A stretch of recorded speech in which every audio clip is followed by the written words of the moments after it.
एक बेहतरीन ज़िंदगी जीने के लिए यह स्वीकार करना ज़रूरी है कि सब कुछ सबको नहीं मिल सकता।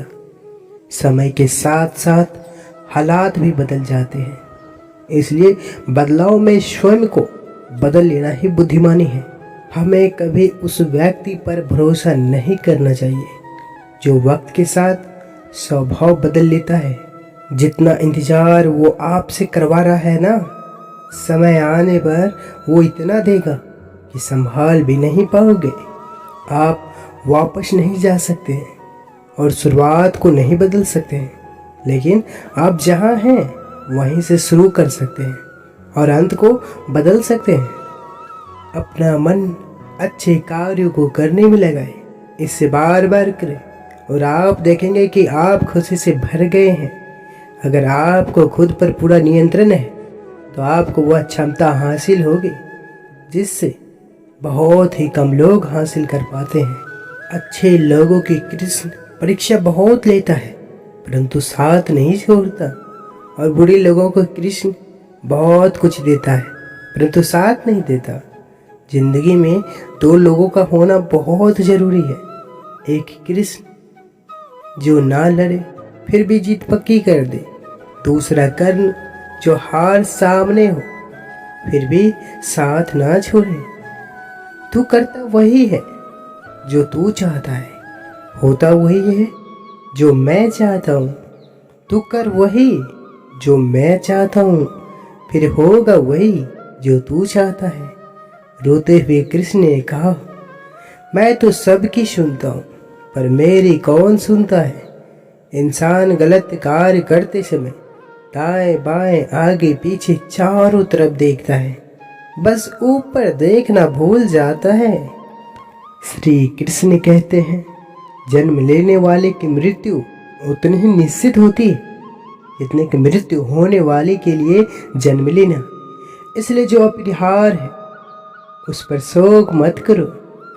भरोसा अगर खुद पर रखो तो ताकत बन जाता है और दूसरों पर रखो तो कमजोरी। आप कब सही थे इसे कोई याद नहीं रखता, लेकिन आप कब गलत थे इसे सब लोग याद रखते हैं।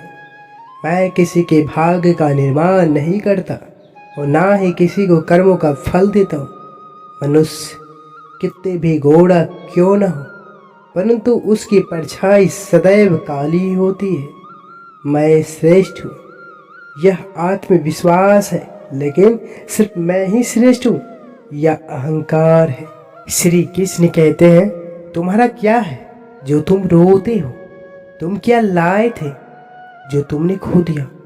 तुमने क्या पैदा किया था जिसका नाश हो गया?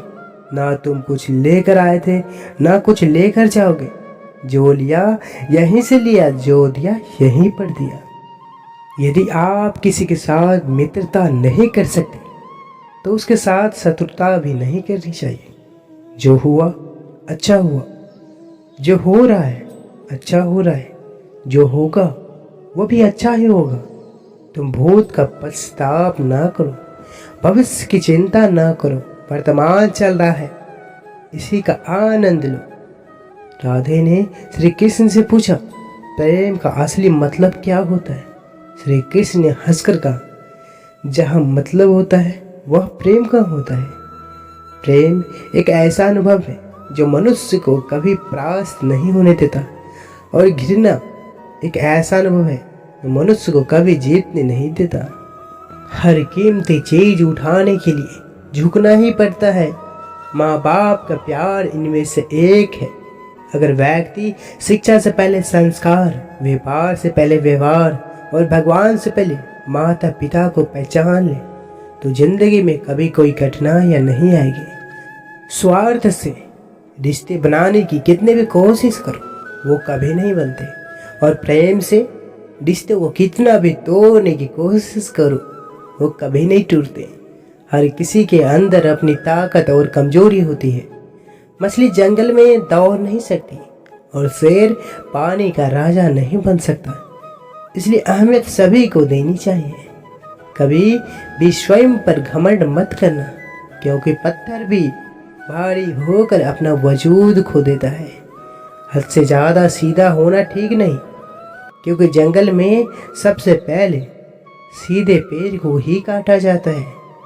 अच्छी किस्मत के लोग थोड़ा भी बुरा होने पर भगवान को कोसते हैं, और बुरी किस्मत के लोग थोड़ा भी अच्छा होने पर भगवान का धन्यवाद करते हैं।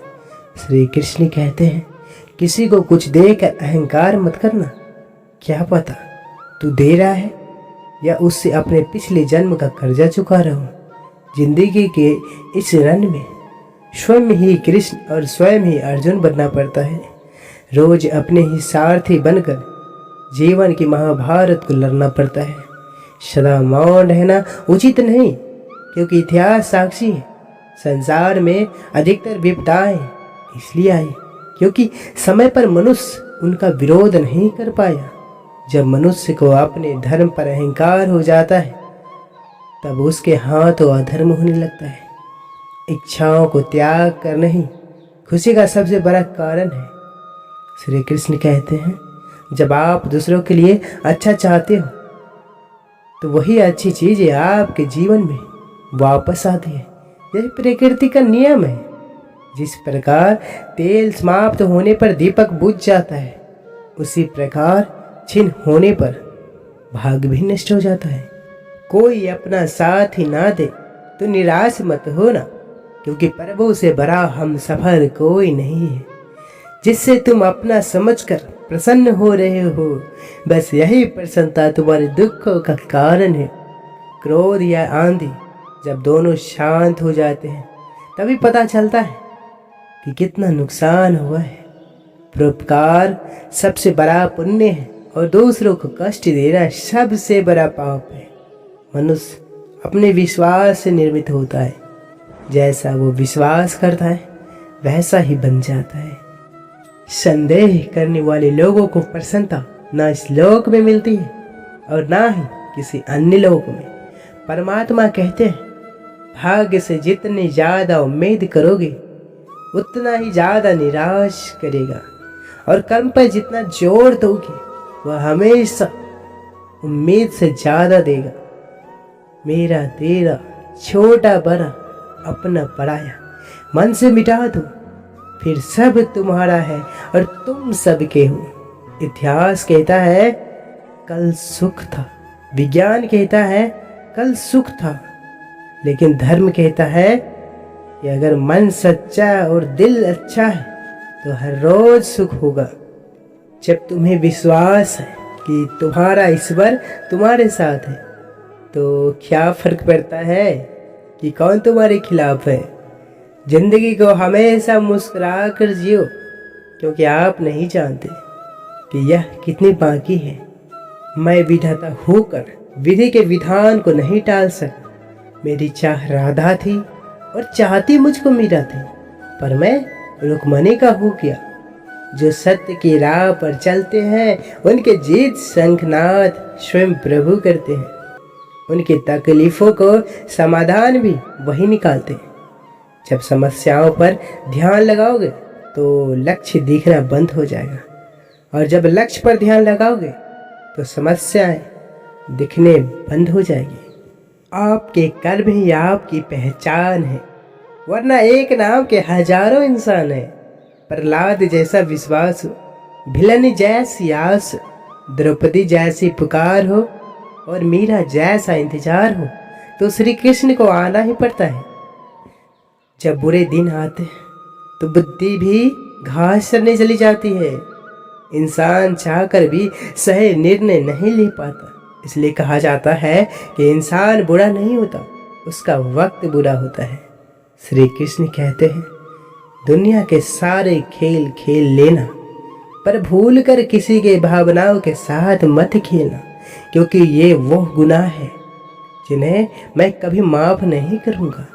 घमंड बता देता है कि कितना पैसा है, संस्कार बता देते हैं कि परिवार कैसा है, और बोली बता देती है इंसान कैसा है।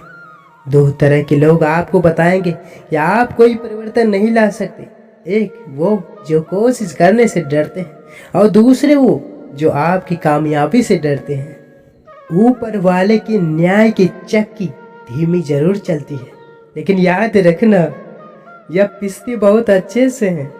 आत्मा पुराने शरीर को वैसे ही छोड़ देती है जैसे मनुष्य पुराने कपड़ों को उतार कर नए कपड़े धारण कर लेता है। मेरे प्रिय दोस्तों, प्रभु श्री कृष्ण के भक्त जनों, आपसे प्रार्थना है, विनती है, अगर आप इस चैनल पर पहली बार आए हैं तो कृपया चैनल को सब्सक्राइब अवश्य करें और वीडियो को लाइक और कमेंट में जय श्री कृष्ण और राधे राधे अवश्य लिखें। अब लेते हैं आपसे विदा। जय श्री कृष्ण।